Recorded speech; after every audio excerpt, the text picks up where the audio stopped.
Hello everyone, welcome back to Rolling Solo. My name is Adam Smith and we're diving right back into our GameFound preview of ISS Vanguard from Awaken Realms, landing on Kickstarter in the very near future. If you want to find out the exact timing on that, when we have an official confirmed date, I will be placing that down in the video description as well as the pinned comment. The next thing I want to talk to you about is if you're just checking out ISS Vanguard for the first time and this is the first video you landed on of my series, definitely go back and check out the Planetary exploration video first before you watch this video, as they are in sequential order, because what happened in the prior mission will affect how we go about resolving the major ship phase inside of the game. So I'll put a link to that video in the top right hand corner right now.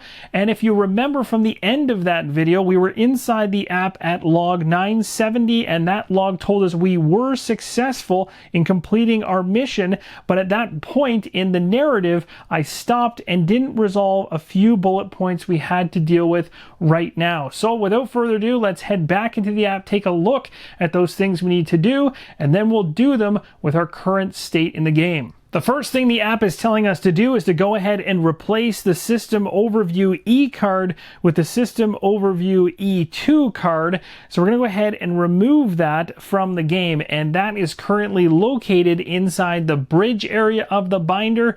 So we're going to do this right now. So we'll go ahead, open up the bridge area of the binder. Now, just so you're understanding, when you go through the ship phase from start to end, and we're not in the ship phase just yet, you're going to start from the front of the binder and go in order all the way through from left all the way to right, and that's it, once through.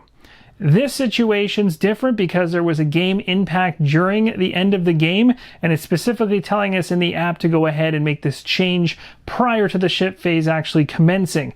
So right now, System E is going to come out of this page, and we're going to go ahead and add E2 in here. So this system sheet that is now changed out is representing the system we're currently in, changing based on the planetary exploration. We've now finished that bullet inside the app. Let's move to the next one about the lander. The app is now instructing us to take a look at our lander tray. If it's face down, which it currently is, we discard all discoveries and mods stored on the lander. So I had a discovery there, but I was able to scavenge it out before the end of the mission. So thankfully it's on one of my character boards, which is great. It's actually sitting right next to it. So I don't lose anything discoveries wise. I didn't have any mods on this lander either. The next thing it mentions is this does not include a unique discovery. So any unique discoveries I would have had on the lander that I didn't actually get back to, I still would be able to keep, and I'd be able to move it to one of the crew trays at this moment. But if it was anything else besides a unique discovery, it would be lost. And the next thing it states is if the lander tray is face down, it is destroyed.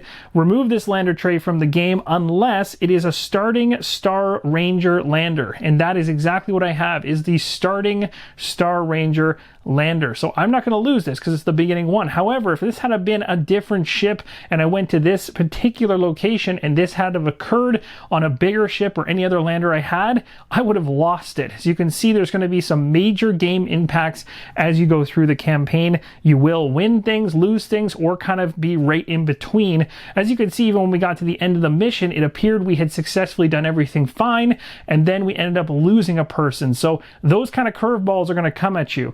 The next thing we do that the app is telling us is to open the ship book and begin the ship phase. Now, just before I show you the inside of the ship book itself, the very first page that comes up when you open up the binder is all about the procedure for the arrival back to the main ship. So the first thing we need to do is do some cleanup here with the current planetary exploration that we ended off with.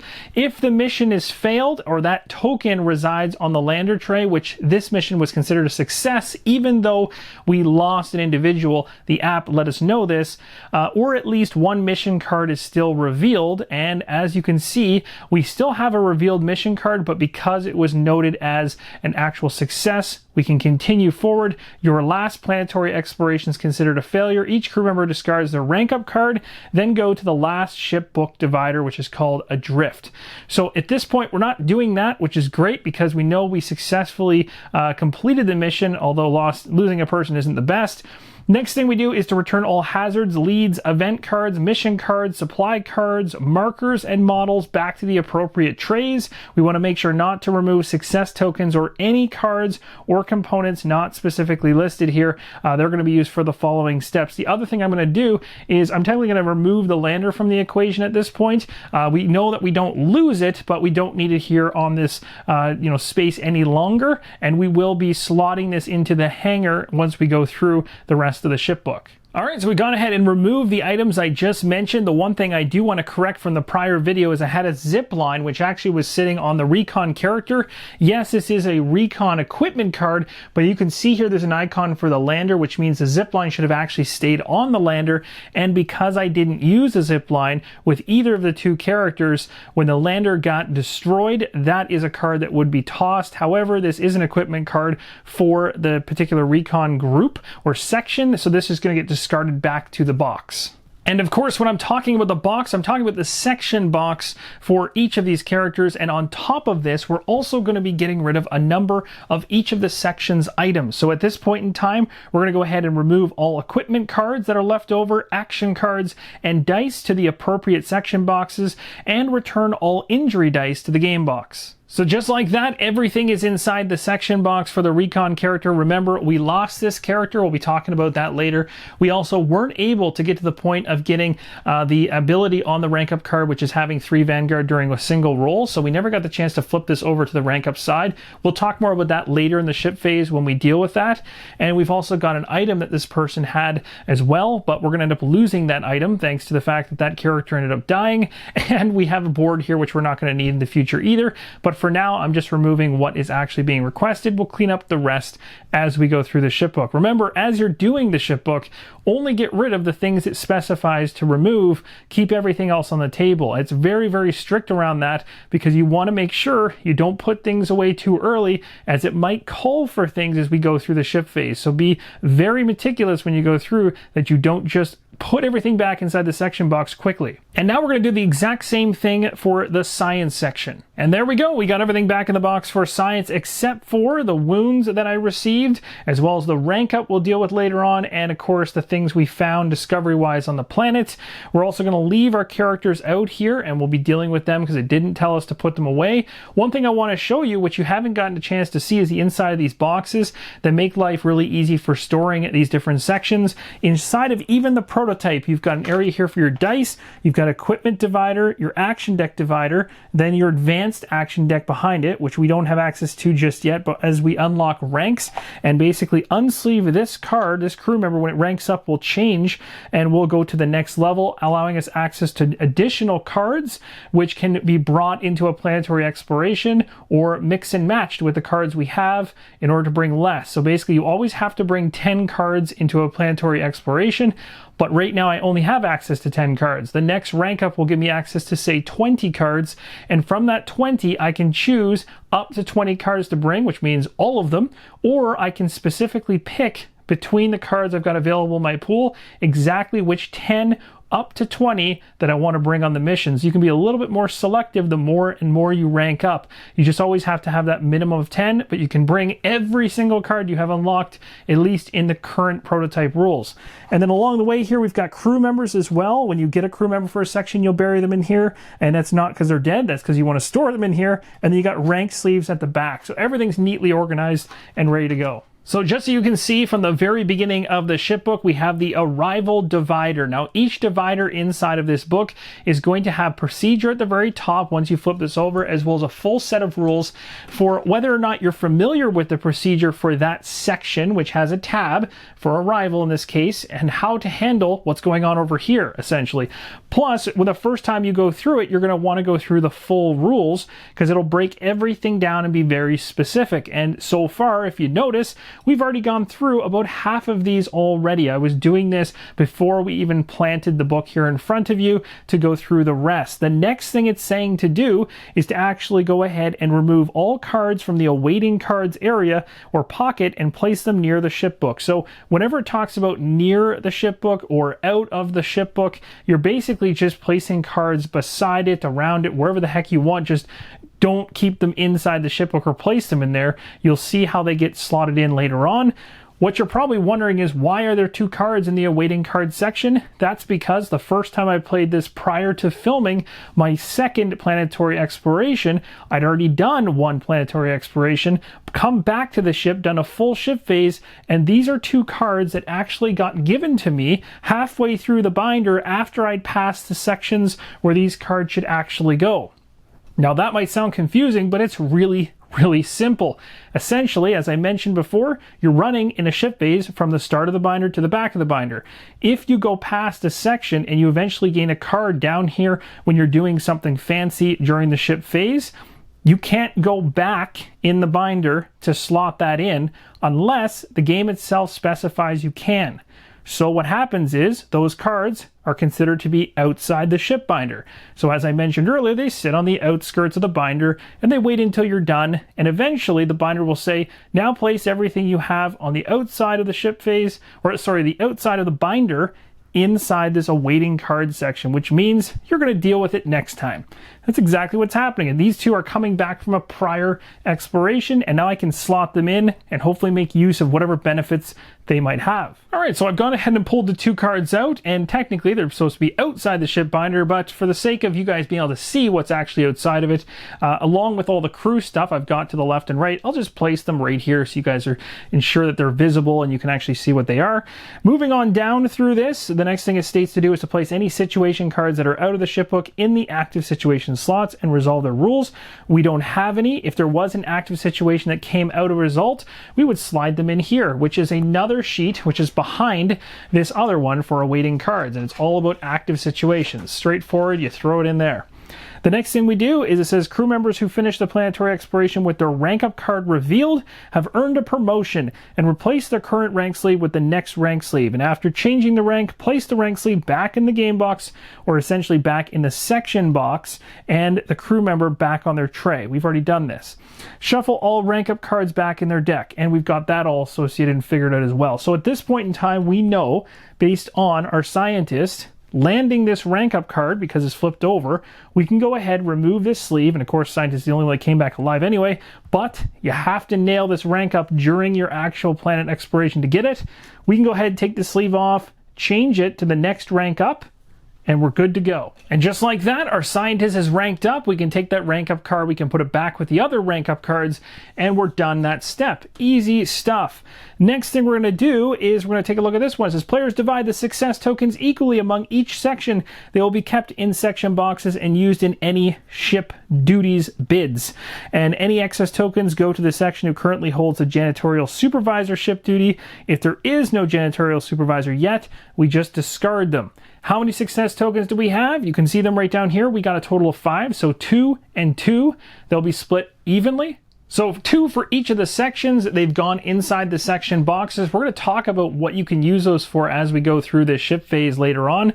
The next thing to note is we got 1 left over, and between the 2 sections, based on previous rolls doled out, which you will see how that works later on, and I had done this in the prior ship phase prior to this playthrough, we already have a janitorial supervisor. That individual is not one of these 2 sections, so it's going to go to that individual, and we'll talk about that later on. And that's it. We've now resolved the arrival, and we can move to the next divider. All right, so we are now at the debriefing stage here, and in the full rules state, all sections retrieve any success tokens stored in their section boxes. This is up to this current point. So just so you guys are aware, there was successes that I gained in the first planetary exploration you guys didn't see. So some have more successes than others. And add them to their pool of success tokens, and then place all 4 crew duty tokens next to the ship book, which we'll do in a second.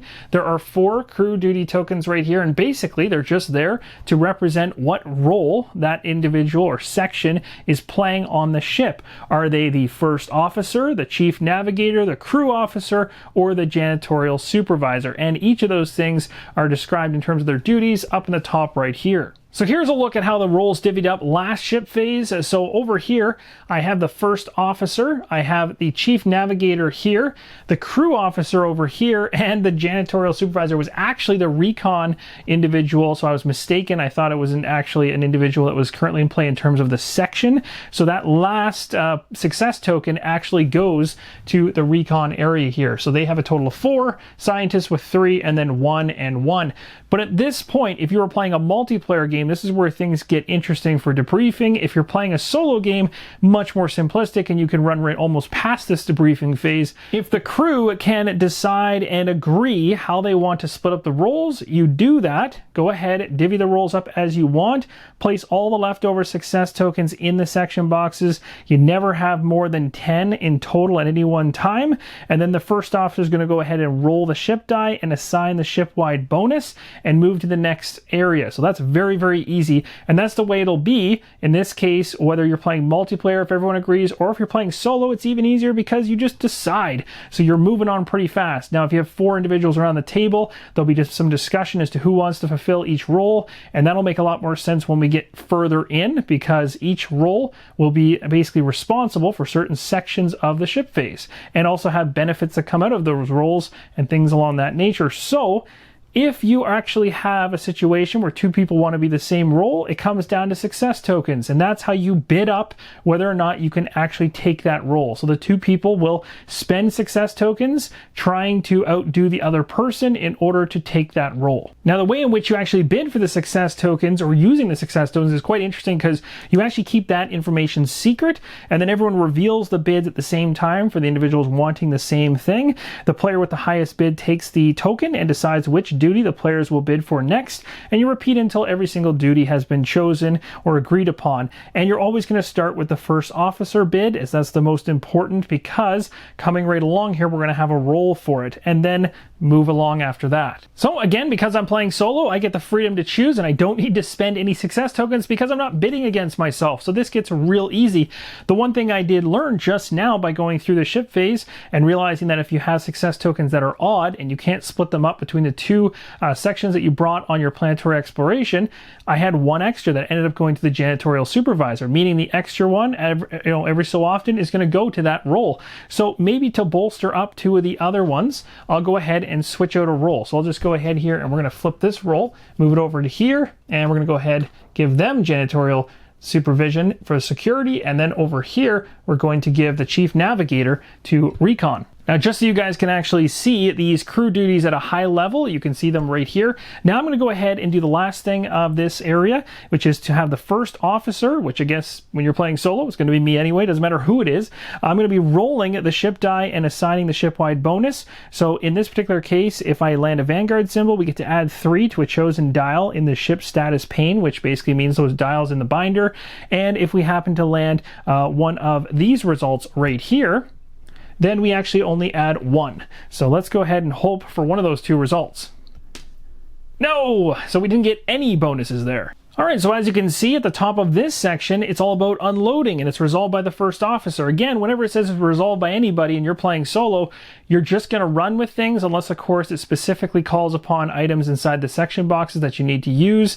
But otherwise, you're in full control, which is pretty awesome on the solo front. So the procedure is, again, pared down very small. So once you become familiar with what's going on in each full rules section, you can then just note these bullets right here, follow the 2 of them, and run. And I honestly tell you right now that even going through this and removing all explanation, moving through this binder in total will probably take you about 45 minutes the first time through, just to get your head around what's going on. But after that, the speed of time that you're moving through this goes up exponentially faster as you move through it, because now when you look at a particular section, you go, oh yeah, I did that last time, and these cards shift to this position, and you roll this 1 die and we move along. Like, it becomes a very quick process. So in this case, let's go through the full rules, because you guys likely haven't seen anything here.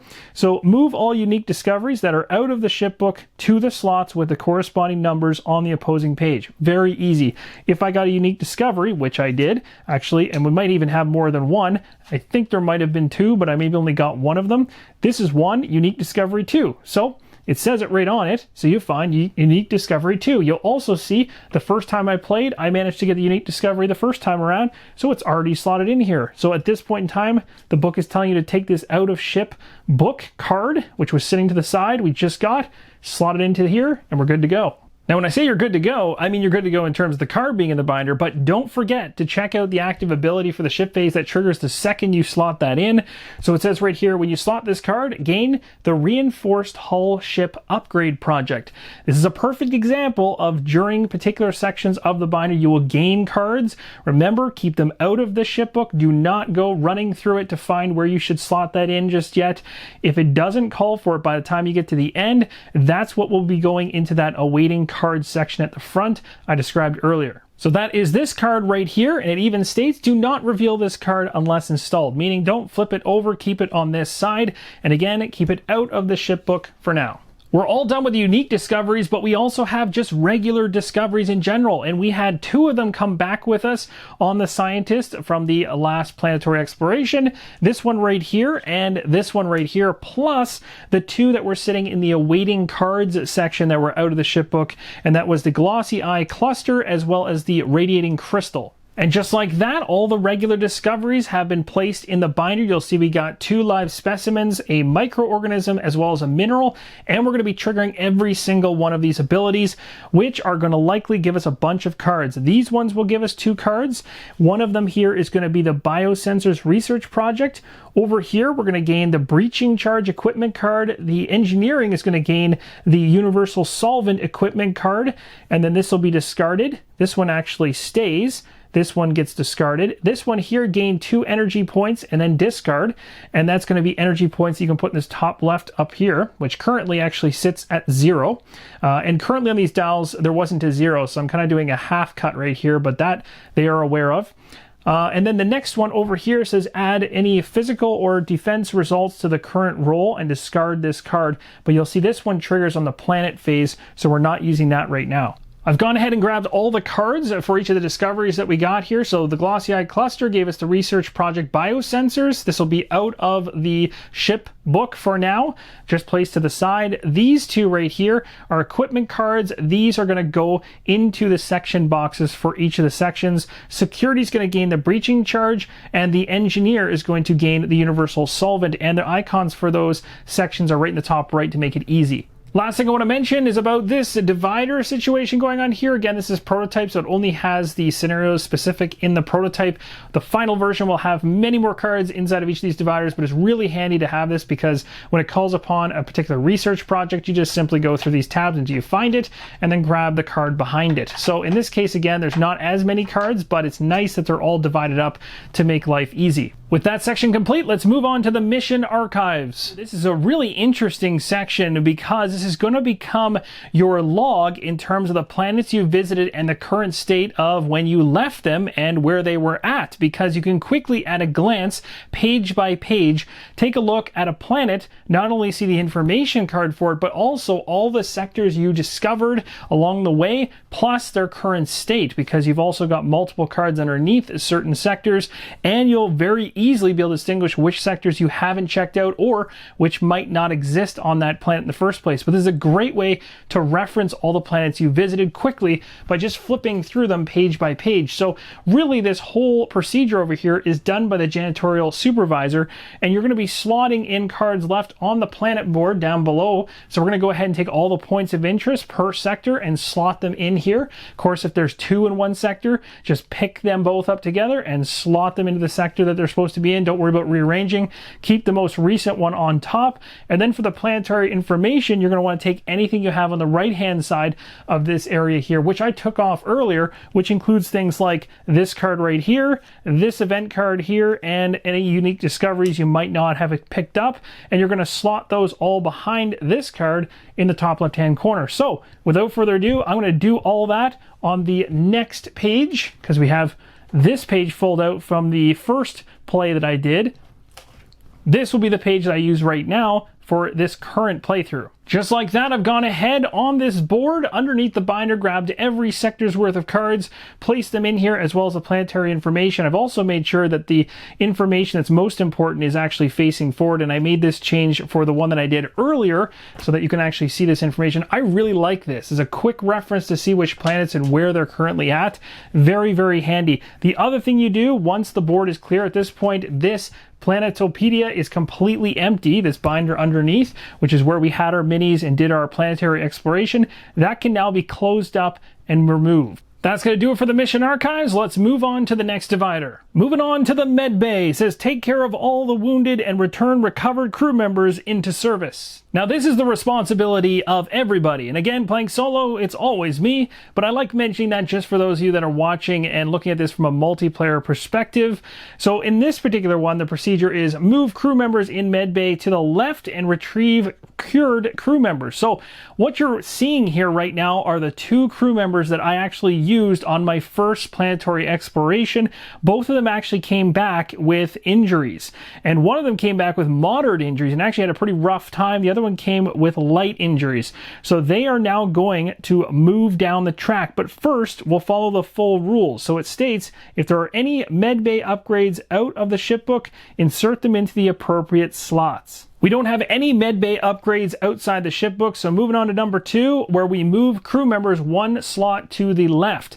The idea being, if you have critical injuries, you now have moderate injuries, and you're healing slowly over time. However, we're also going to modify this 1 slot movement to the left by the research value that we currently have. So underneath science, the smaller dial says research, it says +1, which means all of the individuals currently in the medbay are going to actually move 2 slots to the left, which means anyone with moderate injuries and lower, which is everybody here, is going to be fully cured. So both of these individuals are coming back out, and then of course, based on who they are, they're going to go back to their appropriate section boxes, and you can find out who goes where just by simply looking at the card itself and seeing the color associated with it. So we've got a scientist here, and over here we have an engineer, and these are the 2 characters, as I mentioned, I had in the last one. That's going to do it. The next step is to roll the ship die for any slotted crew members currently still left in the med bay. They basically have a die roll chance that they healed up. So how this works is, on this ship die here, we've got misses on one side, we have Vanguard symbols, and we also have this symbol right here, which I'm not sure what it is, but it is listed as an S in the prototype. Basically, if I land this symbol, listed as an S, move this crew member 1 additional slot to the left, meaning you get a chance to bring somebody out if they're in the light injuries category, or bring them down the track. Otherwise, the Vanguard result will allow you to remove the crew members straight out of the slot. It's such a great success in terms of their medical procedures that they needed, and they successfully did them. They come right out. So I don't have to do any rolling right now, but that's worth noting. There are ways to get them out quicker. Next up, it says check all crew trays for injury cards that should be discarded when you return to the ship. Discard these injuries. Now we're checking all crew trays for injury cards that should be discarded when you return to the ship. So there's going to be injuries that are specifically worded that they get discarded at this point, and you're going to want to get rid of those right away. If they don't mention it right here on the card, you don't get to get rid of them, because the next step says place any crew members who have any injuries left in the appropriate med bay slot. So again, I have 1 injury, which means I will be sitting our individual here in the light injuries row. Simple as that. And the next thing you do is perform a survival check for each crew member still in the critical injuries slot, which is on the far right hand side. You'll do a survival check, which is rolling 3 yellow dice, and if you roll 2 or more that have the 3 blood drop results, modified by some crew member traits and medbay upgrades, the check is failed and the crew member dies. So there is a chance that a critically injured person can flat out be removed from their sleeve and leave them outside the ship book. And then that's it for the medbay. And speaking of death, well, we're moving into the memorial wall here, so say farewell to those who left. The procedure for the memorial wall is pretty straightforward. Slot in deceased crew members and gain bonuses. Now that sounds like a positive coming out of a negative, but that's the game's way of balancing things. Remember, when you lose a crew member, you could be losing not just a rank 1 crew member, you could be losing somebody that you have built up for a while. So the game has a way in order to balance that when you lose a crew member to give you some type of bonus to offset set that and keep things balanced. And it's per different areas, and it also is of course per the different memorial slots you have here. So security memorial 1, 2, all the way up. And you'll see if you go all the way to the very end here, you can install some things that allow you to get bonuses at that point at the end of the track. So at this point, we know, based on our previous exploration, that we lost an individual on the recon side of things. So we're going to go ahead and slot that individual in. Next thing that's going to happen is immediately you're going to roll a ship die, and if we get this symbol right here, we're going to add any die we want from the pool of dice available to our section box. And this again is going to have a big time impact on what you bring in with your next recon individual in terms of options, where you could go after a die that might actually help them in an area they're weak in, or buff something up they're strong in, or get something that kind of sits in the middle, maybe the Vanguard, higher odds die. So let's go ahead and roll this off, see how we do. All right, so we ended up not getting anything, but there's always that chance you can. And last but not least, just to touch on these upgrades on the far right-hand side, if a slot contains an upgrade card, this section's player removes this card before inserting a crew member and places it out of the shipbook, meaning that's something that you could potentially gain later on if you install it. So in other words, you always have to put your deceased individuals in left to right. So I need another recon individual to pass away, and then a third one to actually gain this right here. Next section in the binder is the quick save section, and also note this is the back side of that other page showing you the scientists and some other memorial slots here. The quick save section is pretty straightforward. If you don't want to actually make or resume a quick save, you just jump right to the next divider, which is what we're going to end up doing. If you want to save, you'll go through these steps at this point. So we're going to pass through this and head to the bridge step, which is choosing your next destination and allocating available energy. Now at the bridge, the first officer and chief navigator are going to be on deck for this one. Again, I'm playing solo, so it's me. And we're going to go ahead through each of the full rule steps, but you'll also see a breakdown, very small number of things to actually do on each of these as you go through them. So they resolve very quickly once you know what to do. But we'll go through these as normal. So if there are any ship upgrades out of shipbook, insert them face down so that the install action is revealed. Retrieve the current system from the current system pocket. As of right now, we've already got that all situated system-wise. Do we have any ship upgrades? Now our ship already has a ship upgrade sitting in there, and this one is actually installed and was installed the last time I went through this off camera. But we do have an out of shipbook card that I want to place in here now called Reinforced Hull. So this is going to go with this side up. The only way that I can actually install this is by spending energy. So I'll place this up here. Simple as that, and I want to show you guys some pages that came before it. You've also got in this bridge section the visited systems that you've actually gone to in the past. You can reference them and have them handy. You'll have them all listed in here. And next, going back to the main bridge full rules and procedure here. So next up, we're going to go ahead and the chief navigator is going to roll the ship die. We're going to gain the number of energy points indicated by the result down here. So Vanguard symbol is 3 energy points. That weird symbol, which kind of looks like a gear, 2 energy points. And then this other one, this miss or target symbol, is 1 energy point. The other thing to note is you're modifying this result by the number with the generator's attribute on it. So taking a look at our generators, we're actually doing pretty good. Our generators are generating 3.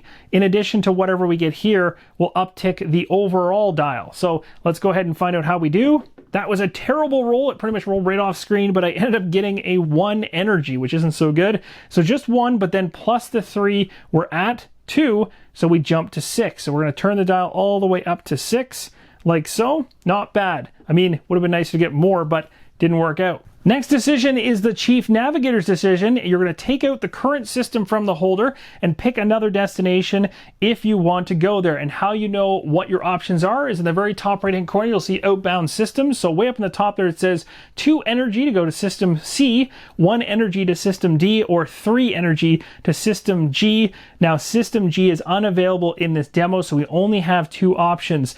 And which one do we want to go to? So let's just go to system D for 1.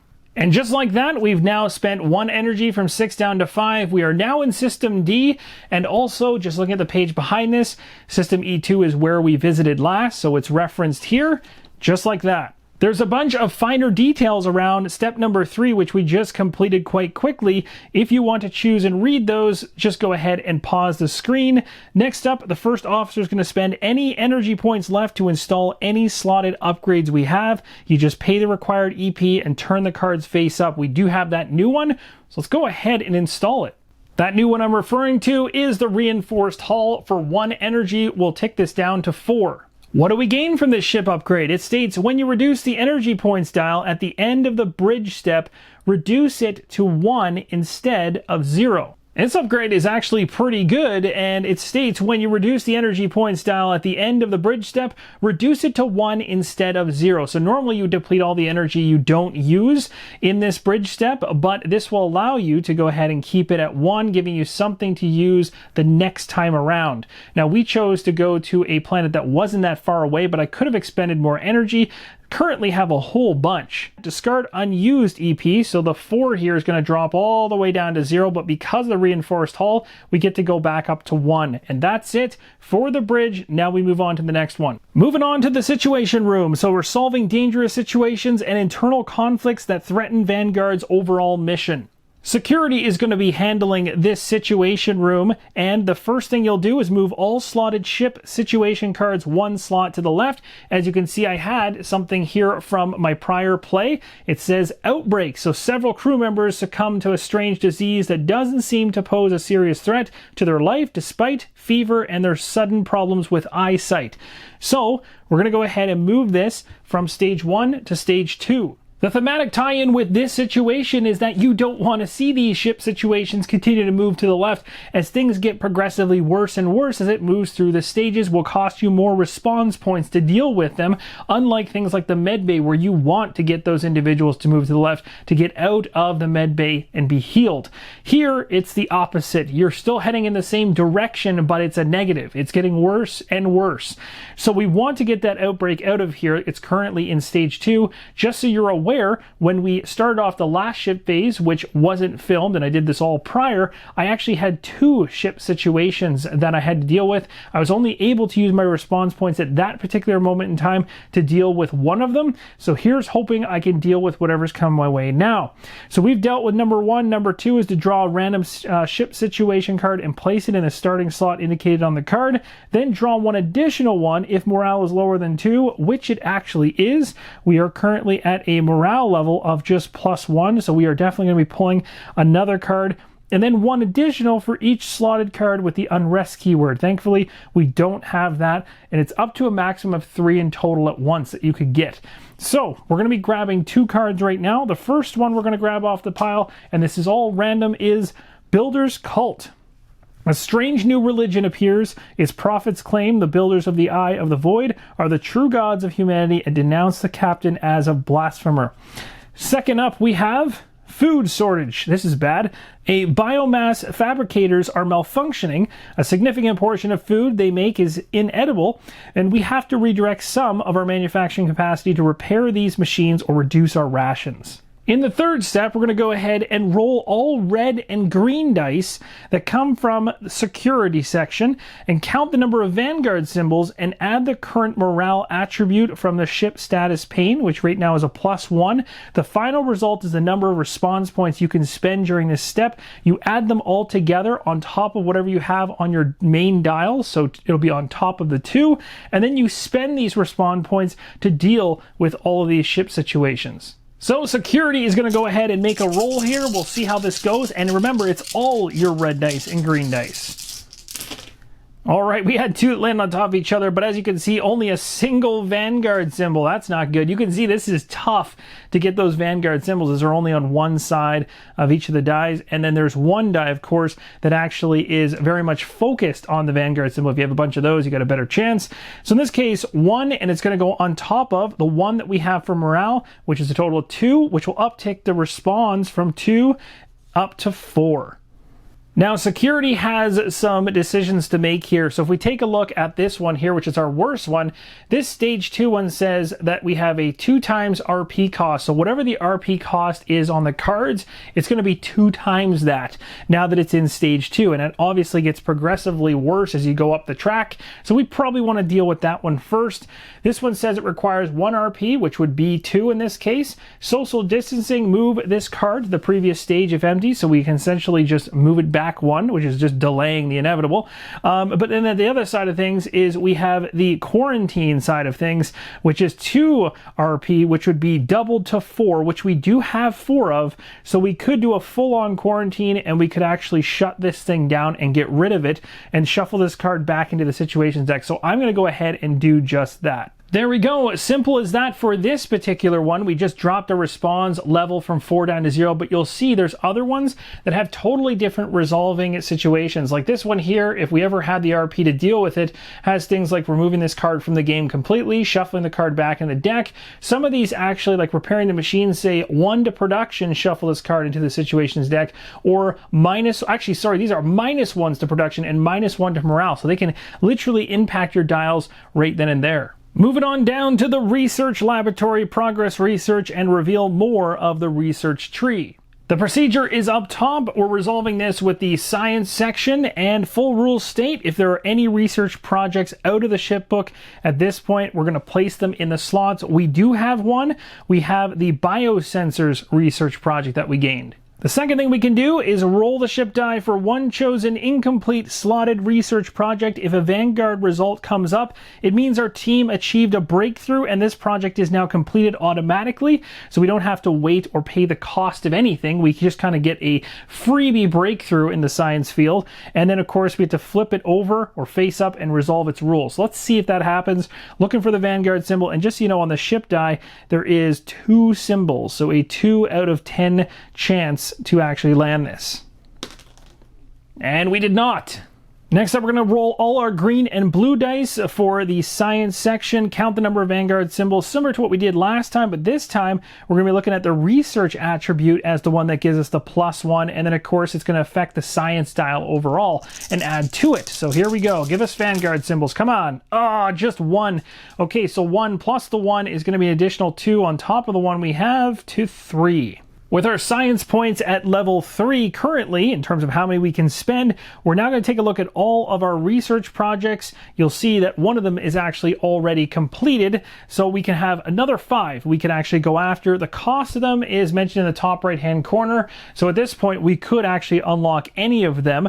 If we go after the ones that cost 3 SP, that's all we can do, but we could split up that 3 SP and maybe unlock the first one here and the second one. Just depends on what we're going after. You'll also note that some of these have additional requirements beyond what you have to use for science points, like you need a mineral discovery, for instance, or a microorganism discovery in order to pull this off. I'm going to go ahead and choose to pay the cost of the analyzing the message and the builder's landmark. Neither of these require anything else, but I did want to show you that sometimes that is going to happen. I've got a bunch of them right here.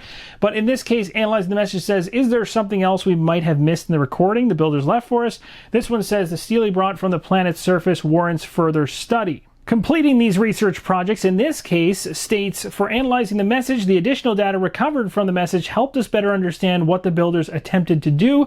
Go to log 100. And the other one states, builder's landmark, go to log 55. That's it. We're moving on to the manufacturing complex where we're managing the ship's production. Now this one, I do need to note, has some corrections around it in terms of what was printed on this. In this particular case, the stickers themselves are in the wrong positions.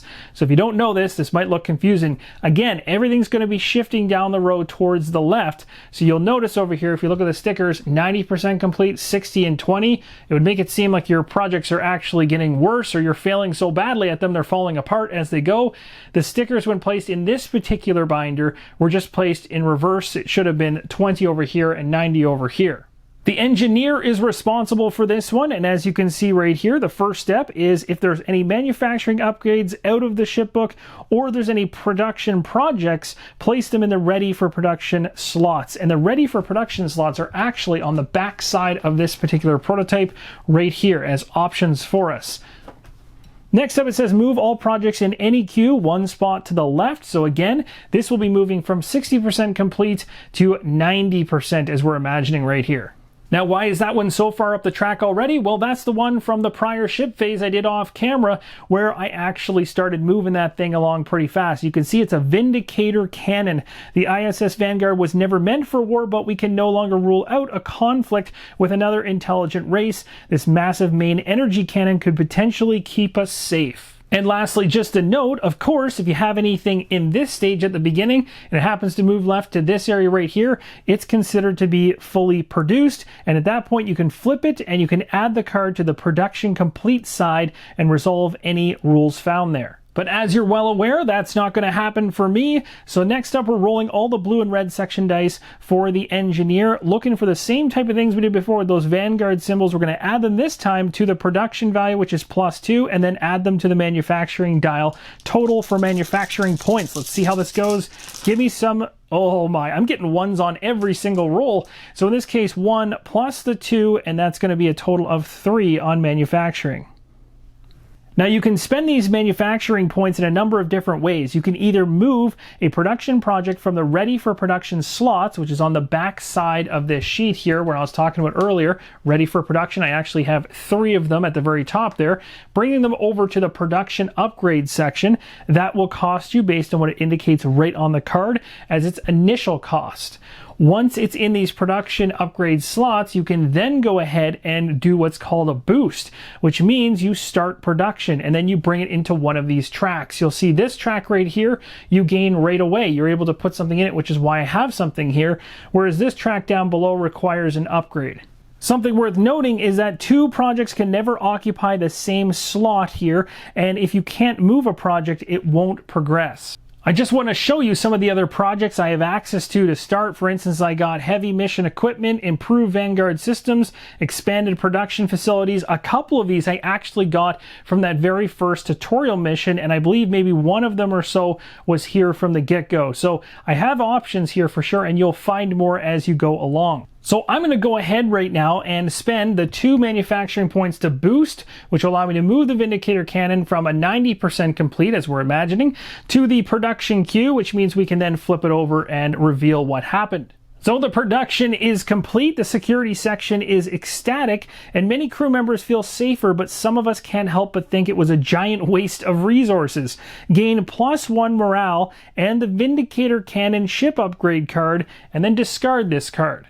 I've gone ahead and grabbed the uninstalled ship upgrade, the Vindicator cannon, a massive hull-mounted energy cannon capable of punching through a small moon or clearing away through a field of debris.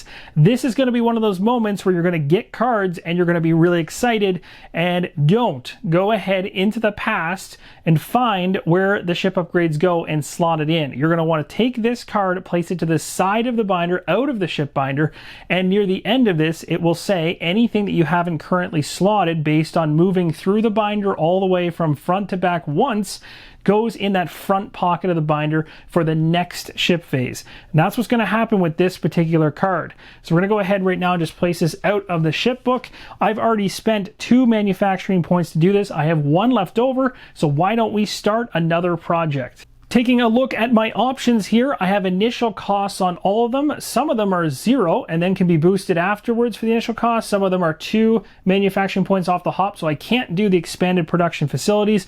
I could do this one and then boost it to get improved Vanguard systems and get it on its way. It would be down the track much faster, or I could start with the heavy mission equipment, which sounds pretty good. You get a little snippet of what you can basically expect with these things, but you never really know 100% how it'll affect you until you create it and then of course actually upgrade it on your ship. So I'm choosing the project that has an initial cost of 0 so I can also show you how it moves from that other page we just looked at. As an initial project, it sits in the production upgrade row, and then from there you can spend a boost to bring it into the first stage of production, which again isn't 90%, it's actually considered 20%. So just like that, the engineering division's feeling pretty good about themselves. They've not only boosted the morale from 1 up to 2 thanks to the building of that gigantic cannon, they have now gone ahead and burnt all of their manufacturing points as well. So we're ticking that all the way down to 0 and moving on. With that complete and out of the way, we're moving to the hangar to build and modify new landers. Recon is going to be responsible for this one. We're going to go ahead and place our revealed lander tray back in one of the hangar bay holders and move its module cards to the completed module slots. I don't have any modules on my cards or currently my lander. If I did have any, they would go into these slots here. Modules are something that you'll actually see at the bottom row of the lander. Remember when the lander was out during the playthrough, there was 4 slots along the bottom. A couple of them were pre-filled in, some of them are empty. That's where your modules will go, which are sitting on the right hand side here. So in this case, my lander was actually destroyed, but then it stated at the end of the mission that if it happened to be the beginning lander, like the starter lander, the one that, you know, there's probably a bunch of, then you don't actually lose it. So I don't actually lose that lander, and I can slot it into the sleeve just behind this one. But just before we do that, I also want to show you some of the other ships you're going to run into in the game that you'll gain and be able to put into your hangar. Who knows how you'll come across them or what ways you'll be able to interact with them, but we've got right here the Pelican, for instance, is one. We have the Dragonfly and this monstrosity, and you can see that they're changing up all kinds of stuff in terms of the cargo, modules for starting, and of course the actual attributes of the ship. And just to visually show you how that's represented is right after the page we were just looking at. On the opposite side here, we've got in this prototype, again, all this stuff structurally is going to change, and I imagine it's going to get bigger per section as you're going to have multiple hangar bays, multiple sheets like this to contain your modules, and every other divider we had in here had likely multiple sheets involved. So hangar bay number 1 right now has my Space Ranger in it. Eventually, as I journey further on, I'll have other hangar bays I can put other ships in. And of course, this is where you're going to be able to start outfitting your lander itself. So right now that is in the bay, and we can move on to the next step. At this point, if there are any hangar upgrades out of the shipbook, place them in the appropriate slots. If there are any blueprints out of the shipbook, place them in the awaiting blueprints spot. So you'll see there is the availability to lodge all of your blueprints for awaiting areas up here. We've also got some down here that are in part 1, 2, 3 as you're trying to build out a particular blueprint. The reason there's 3 is because in the last ship phase, I tried to go ahead and complete this Pelican blueprint. You need all 3 of these, 1 of 3, 2 of 3, and 3 of 3. Next up, the Recon individual is going to roll all green and red dice looking for Vanguard symbols again. Let's see how we do. Oh my gosh, I got nothing there. That was really bad. Okay, so then we're going to take a look at the production value, which right now is a +2. We're going to add that to the assembly value, and the assembly is going to move up to 4. Now, there's a number of things we can do right now when we're spending our assembly points. It says to spend 1 AP to move a blueprint from the awaiting blueprint slot to the construction bay slot that matches its number. So as you can see, I already put a Pelican part 1 of 3 in here. So part 1, part 2 is here, part 3 is here. It can go all the way up to 4. The interesting thing is, once you know you've got a complete set, like this says 1 of 3, 2 of 3, 3 of 3, then at that point you can go ahead and you can roll a ship die and see whether or not you're successful in producing or assembling this. So let's go ahead and roll, see how it goes, and I'll talk to you about the results. So off the top, oh, we got a Vanguard symbol finally. It's about time. Okay, so this one says extraordinary success. Resolve the text at the back of these blueprint cards. You may immediately slot in another blueprint for free. Now, the other options I could have landed, if I had landed this symbol here, it would have been a regular success, resolve the text at the back of the blueprint cards and remove that card from the game. The other one is a failure. You pay 1 AP to re-roll the ship die. The assembly is now complete. It says take the Pelican lander tray and put it in a free hangar bay. Move all Pelican blueprint cards to 1 awaiting blueprints holder. You may need them if you ever have to rebuild this lander. So just like that, we have assembled in hangar bay number 2, the Pelican. At this point, we're now choosing which lander we want to go ahead and use for the next mission. Definitely want to try out this new ship, although at the same time, you can see here there's differences in its abilities. Its armor and agility is not so great, but it has different modules to use. One of them, of course, is hidden behind here, but I believe they're both cargo pods. And you've got all this difference in terms of cargo space as well. Again, in this case, just ignore the different color dice on here. It should all be the same same color. The danger level die is all the same. So we're going to go ahead and move this back because I want to talk to you about modules. So over here, you have your awaiting blueprints. Once you complete one that isn't a lander, you'll eventually have things that are considered modules. I don't have one in this example, but they'll sit right here. And then once you pick your lander to go out for your next mission, which is right now, you'll go ahead and outfit that lander with those modules. Now remember, based on the last play I just did, if things go south, you can lose those modules when your lander gets destroyed.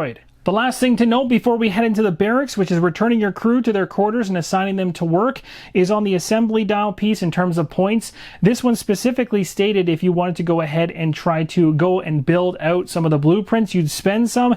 In this example, I'm not going to go ahead and do that. I'm going to consider myself wanting to save those because these can actually be spent as well to re-roll the ship die during that particular section of the binder. So it could come in handy in a situation where you have a blueprint like a lander built and you fail the roll, you can re-roll it for spending these points. That's going to be the trade-off. Do you spend the points to make some modules or do you hold off and have them for re-rolls? Again, these things max out at 10. And last but not least, this is actually a really important one. This is resolved by everybody. It's a recruitment officer that also is involved in this too, but it really comes down to your crew members. So inside of each one of these boxes, you're going to have a number of crew members. Some will be on missions and some won't be able to go on missions, but guess what? The ones that don't go on missions, you can put them to work.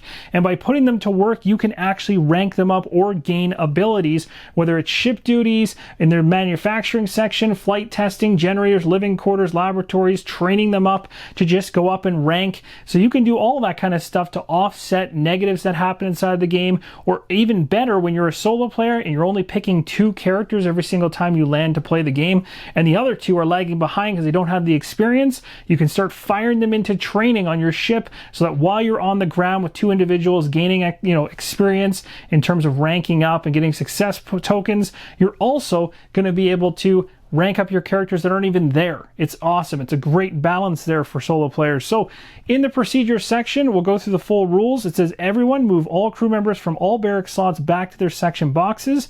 If there's any crew members out of the shipbook, place them in the resting slots. So essentially, if anybody came back crew member wise from a mission and wasn't injured and in the med bay, they would go into the resting slots, which if we flip this over to the opposite side, you'll see there's an area for that right here. The next step the recruitment officer is going to deal with. So in this particular case, they're going to start a crew member draft. You're going to draw 4 random crew member cards out of the box, reveal them, increase this number by the current morale attribute. So in my case, my morale is 2. So we're going to get 6 cards total, and you may take the first crew member or pass. If you pick a crew member, put their card in rank 1 sleeve of your section, place them in your section box as an option, decide which player makes the choices next. The person basically that just took one decides which player will go next. In a solo situation, you're really just picking what you want when you want it, which is fantastic. And then this player chooses 1 crew member or passes and appoints another player. This continues until every section picks and places at least 1 or passes because they don't want them. If a section has no available rank 1 sleeves, it can't recruit a crew member, so you have to pass, and that is how you pass. You would normally think, well, why would I bother passing? Well, you can only have so many rank 1 crew members for your particular section you're controlling. Again, in solo, you got so many options there.